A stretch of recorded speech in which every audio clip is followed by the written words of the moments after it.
Imagine being 8 years old and sent to the store to buy cigarettes for your parents. Sounds like a prank, right? But in the 1972nd, that was completely normal.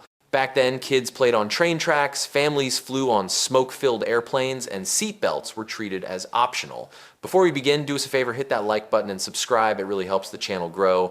Today we revisit 10 shocking things from the 1972nd that were once everyday life but are now completely illegal. For kids growing up in the 1972nd, candy cigarettes were the ultimate grown-up treat.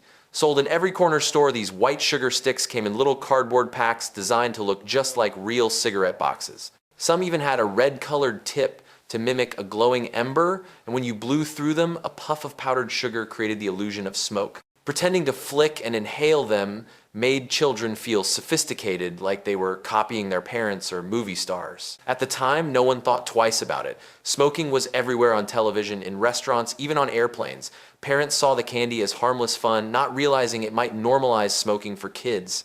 But as awareness of tobacco's dangers grew, public opinion shifted. By the late 20th century, many countries banned candy cigarettes outright or forced manufacturers to rebrand them as candy sticks with no cigarette-like imagery. Today, it's hard to imagine such a product being sold to children. Still, for those who grew up in the 72nd, unwrapping a pack of candy cigarettes brings back vivid memories of playground games and a culture where even candy echoed the habits of adulthood. Flying in the 1972nd felt almost casual compared to today. You could walk straight to the gate with your family, no ticket required, and hug your loved ones right before they boarded. There were no long lines, no shoe removal, no liquid restrictions, just a quick ticket check and you were on your way. Some pilots even left the cockpit doors open and passengers could peek inside mid-flight. This relaxed atmosphere made air travel feel glamorous and free, but it also carried serious risks. Hijackings spiked during the era, with more than 200 recorded in 1972 alone.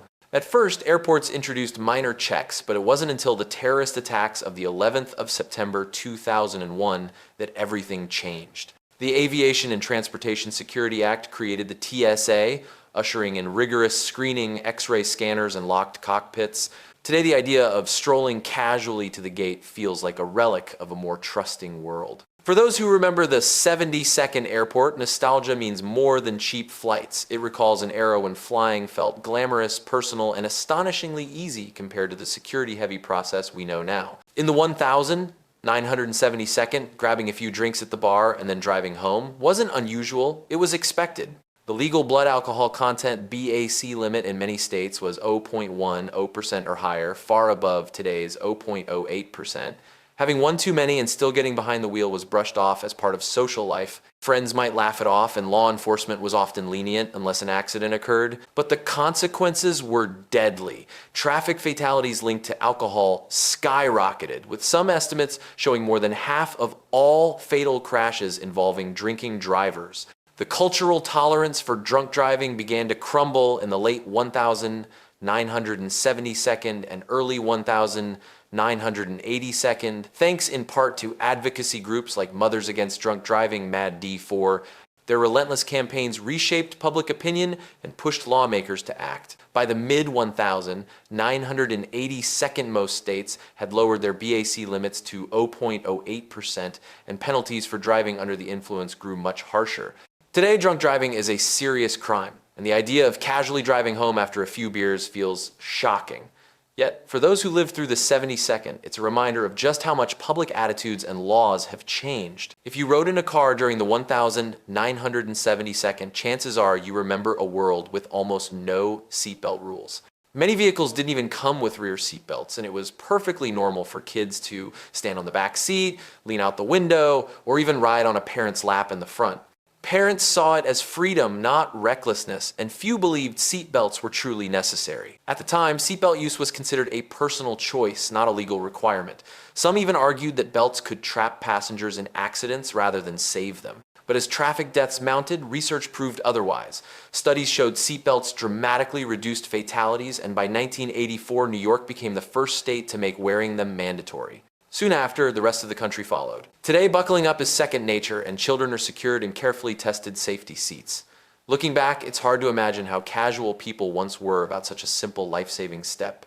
Still, for those who grew up in the 72nd, the memory of piling into a family car without a single buckle clicked brings back a mix of nostalgia and disbelief. Step onto a plane in the 1972nd, and the first thing you'd notice wasn't the peanuts or the legroom, it was the haze of cigarette smoke hanging in the cabin. Airlines proudly offered smoking and non-smoking sections, but in truth, the smoke drifted everywhere. Ashtrays were built right into the armrests, and it was completely normal to see passengers light up mid-flight, even as families with children sat only a few rows away. At the time, no one questioned it. Smoking was still woven into daily life, and air travel was seen as glamorous.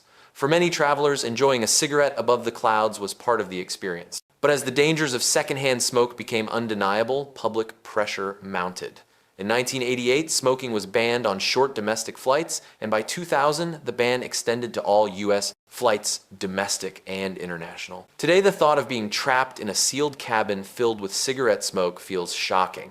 Yet for those who flew in the 72nd, the memory of lighting up at 300,000 feet remains a surreal snapshot of a world that seemed freer, though far less healthy than the one we know now. It sounds unbelievable today, but in the 1972nd, children could walk into a corner store and buy cigarettes without anyone blinking an eye. Some kids carried a handwritten note from their parents, but many didn't even need that. Shopkeepers knew the family vending machines stood in restaurants and bus stations, and a pocket full of change was enough to walk out with a pack.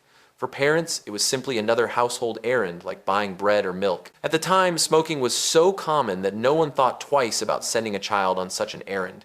Cigarette ads filled television screens, ashtrays were everywhere, and lighting up was seen as a normal part of adult life. But as medical research increasingly tied smoking to cancer and heart disease, the culture began to shift.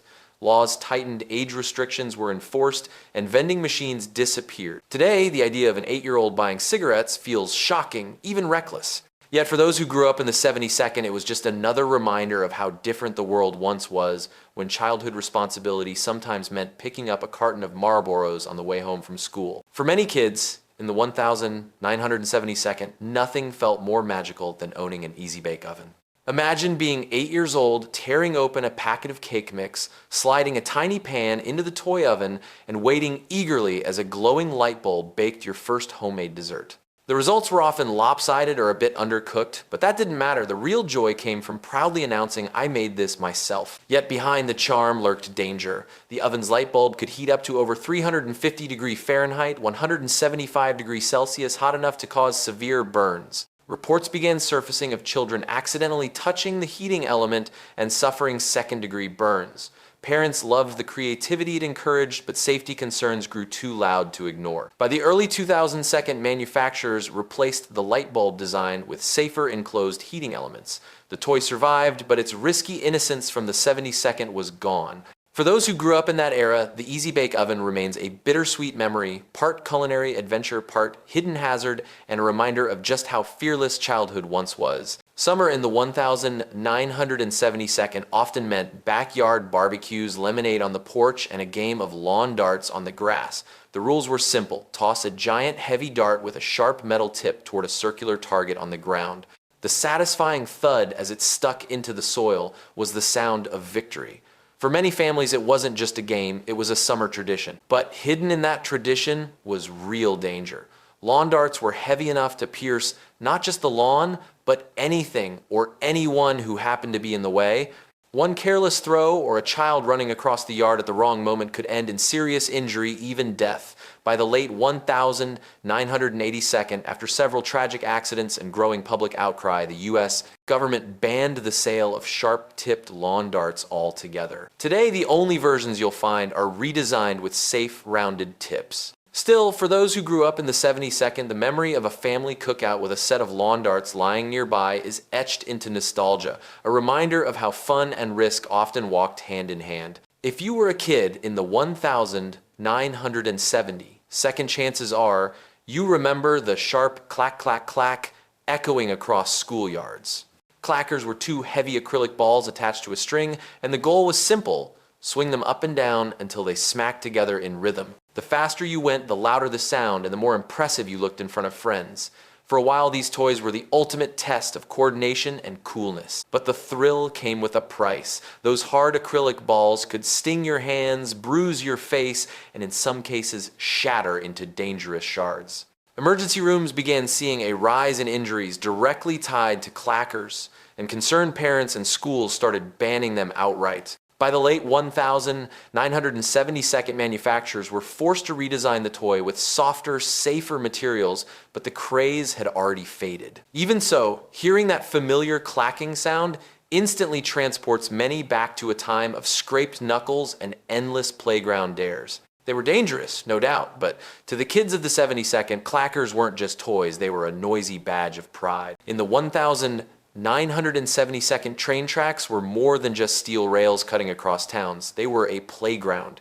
Kids treated them like balance beams, daring each other to walk the longest stretch without falling. Some even placed coins on the tracks just to watch them flatten beneath roaring trains, a thrill that felt magical at the time.